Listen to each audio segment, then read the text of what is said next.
अरस्तु कहते हैं, अगर ज्ञानी की संख्या कम, मूर्खों की संख्या ज्यादा होगी तो मूर्ख लोग ज्ञानी पर शासन करने लगेंगे। मानो या ना मानो, लेकिन भारत है तो मूर्खों का, महामूर्खों का ही देश है। आपको ये बात भले ही अटपटी लगे, लेकिन अकाट्य तथ्य तो यही साबित करते हैं कि भारत बकायदा एक मूर्ख प्रधान देश है।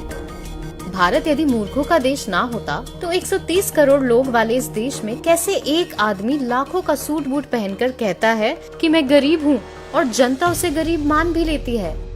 मोदी की एक ही जाति है, गरीब। भारत यदि मूर्खों का देश ना होता तो सीबीआई, ईडी, आईटी, एनआईए जैसे एजेंसियां जिस एक आदमी की कठपुतली है, वो आदमी कहता है मुझे सताया जा रहा है और लोग मान भी लेते हैं। भारत यदि मूर्खों का देश ना होता तो जिसके पास संसद में भरी बहुमत हो, जिसकी पार्टी 22 राज्यों में सत्ता में हो, वो कहे कि विपक्ष उसे संसद में काम नहीं करने दे रहा और लोग मान भी लेते हैं। भारत यदि मूर्खों का देश ना होता तो भ्रष्टाचार में जेल काट चुके लोगों को टिकट देकर भी कहता है कि मैं भ्रष्टाचार के खिलाफ लड़ रहा हूँ, लोग उसे भी सही मान लेते हैं। भारत यदि मूर्खों का देश ना होता तो जिसके शासन में सबसे ज्यादा भारतीय सैनिक शहीद हुए, वो कहता है कि दुश्मन उससे कांप रहा है। ये हमारा सिद्धांत है, हम घर में घुस के मारेंगे। भारत यदि मूर्खों का देश ना होता तो जिसके राज्य में सबसे ज्यादा किसानों ने आत्महत्या की हो, फिर भी वो कहता फिरे कि उसने किसानों को खुशहाल बनाया है और लोग मान भी लेते हैं।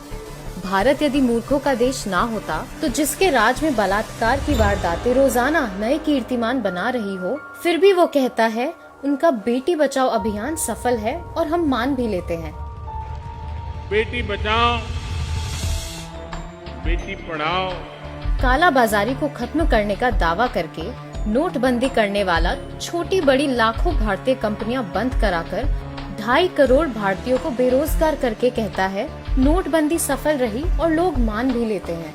ये नोटबंदी लगी, ये सबको बाहर आना पड़ा और वही रुपये हैं जो आज इतना सारा काम हो रहा है। देश का प्रधानमंत्री कोरोना वायरस जैसी आपदा में सरकार की तरफ से की गई व्यवस्था के बारे में जानकारी देने की बजाय लोगों से ताली और थाली बजाने की अपील करता है और लोग अपनी छतें, बालकनी और गलियों में जुलूस लेकर निकल जाते हैं।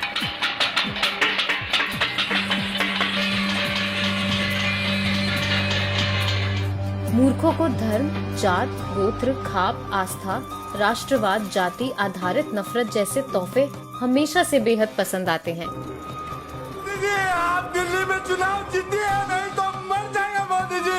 आप मेरी जान है मोदी जी, आपके बगैर नहीं जी सकते मोदी जी, नहीं जी सकते आप मोदी जी। शिक्षा, रोजगार, स्वास्थ्य सेवा जैसी बुनियादी जरूरत मूर्खों को नहीं दिखाई देती।